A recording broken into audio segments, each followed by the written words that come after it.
नमस्कार दोस्तों, बेवफा ज्योति मौर्य एसडीएम की कहानी। स्टोरी बाय रावत की जुबानी। उत्तर प्रदेश में कुछ दिन पहले एक घटना हुई है जो कि एक हकीकत जीवन की घटना है। अगर आपने बॉलीवुड की फिल्म सूर्यवंशम देखी होगी तो आपको याद होगा कि कैसे अमिताभ बच्चन मजदूरी करके अपने पत्नी को पढ़ाकर आईएएस अधिकारी बनने का सपना पूरा करते हैं। वैसे ही घटना उत्तर प्रदेश में हुई है, जिसमें एक पुरुष जिनका नाम आलोक मौर्य है, वह अपने पत्नी ज्योति मौर्य को आईएएस बनाने के लिए सफाई कर्मी की नौकरी की और बाद में आलोक की पत्नी ज्योति बरेली में प्रांतीय सिविल सेवा अधिकारी बनी और बाद में उप विभागीय मजिस्ट्रेट बनी।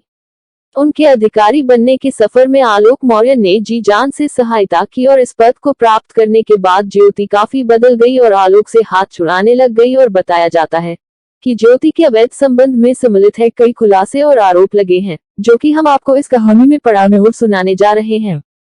पीसीएस अधिकारी बनते ही पत्नी ने उसी पति से बेवफाई कर दी, जिसके लिए उसने अपना सब कुछ दांव पर लगा दिया था। पत्नी के बेवफा और धोखा देने बाद अब पति ने सोशल मीडिया के जरिए गुहार लगाई है।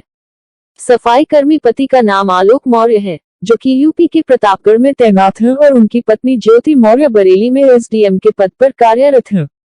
पति का आरोप है कि उसकी पत्नी और उसका प्रेमी दोनों उसे मारने की साजिश रच रहे हैं। आलोक ने बताया कि साल 2010 में उसकी शादी वाराणसी के चिरई गांव निवासी ज्योति से हुई थी। ज्योति ने शादी के बाद आगे की पढ़ाई करने की इच्छा जताई। इसके बाद आलोक ने अपनी छोटी सी सैलरी से पैसे बचाकर उसकी पढ़ाई के लिए पैसे जोड़े और उसका एडमिशन प्रयागराज के एक अच्छी कोचिंग सेंटर में करा दिया। उत्तर प्रदेश में ज्योति मौर्य एक एसडीएम के पद पर कार्यरत है और हाल ही में उन्होंने अपने पति से तलाक को लेकर चर्चा में बनी हुई है। ज्योति की कहानी फिल्म सूर्यवंशी जैसी है, जिसमें ज्योति मौर्य की शादी आलोक मौर्य के साथ होने के बाद आलोक मौर्य ने पत्नी के कहने पर उसे आईएएस की तैयारी करने के लिए उसे शिक्षा देने लगा और उसके बाद 2015 में ज्योति को रैंक 16 में स्थान प्राप्त हुआ और इस तरह से पीसीएस अधिकारी के लिए ज्योति का सिलेक्शन हुआ।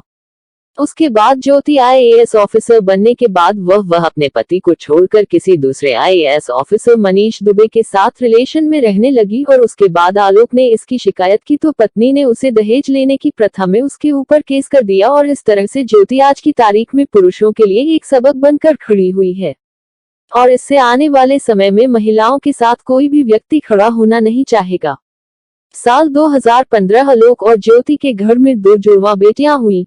उसी दिन पीसीएस का रिजल्ट आया और ज्योति का चयन पीसीएस में हो गया। पूरे घर में खुशियों की लहर दौड़ पड़ी। उस वक्त ज्योति ने इसका सारा जिम्मा अपने पति आलोक मौर्य और ससुर को दिया था, लेकिन आज पीसीएस पत्नी ज्योति ने धूमनगंज में अपने पति और उनके परिवार के खिलाफ दहेज मांगने, बदनाम करने और उत्पीड़न के आरोप में केस दर्ज करवाया है। आलोक ने अपनी पत्नी को समझाने की बहुत कोशिश की, लेकिन वह असफल रहा। इसके बाद 22 फरवरी 2023 को उन्होंने अपनी पत्नी ज्योति और कमांडेंट मनीष दुबे को सरकारी आवास पर रंगे हाथ पकड़ लिया। दोनों उसे मारने के लिए दौड़े, किसी तरह उसने भागकर अपनी जान बचाई। इसके बाद ही उसकी पत्नी ने उस पर झूठा केस दर्ज करा दिया। जैसे कि आप लोग जानते ही होंगे कि सफलता किसी के भी सिर चढ़ सकती है, उसके बारे में कुछ नहीं कहा जा सकता। अपनी सफलता के नशे में चूर इंसान कई बार वो कर जाता है जिसकी लोग कल्पना भी नहीं कर सकते। कहा जा रहा है कि ज्योति का लवर फिलहाल गाजियाबाद में होमगार्ड कमांडेंट के पद पर कार्यरत है। इतना ही नहीं, मनीष दुबे ने अपनी पत्नी को तलाक देने की अर्जी भी कोर्ट में दे दी है।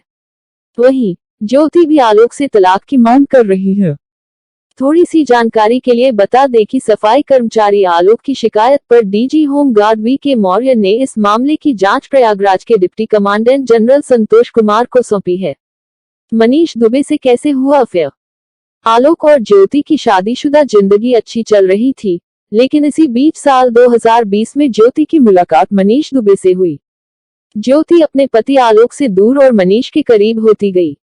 पति आलोक का आरोप है कि जब उसे पत्नी पर शक हुआ तो उसने मोबाइल चेक किया। इसके बाद आलोक ने अपनी पत्नी ज्योति से खुलकर बातचीत की, फिर भी ज्योति नहीं मानी। दोनों में बातचीत लगातार होने लगी। हमें लगा कि हम अधिकारी हैं, हमें बात करनी है। लेकिन 2022 में एक बार ज्योति घर के मोबाइल में अपना फेसबुक लॉगिन करके भूल गई।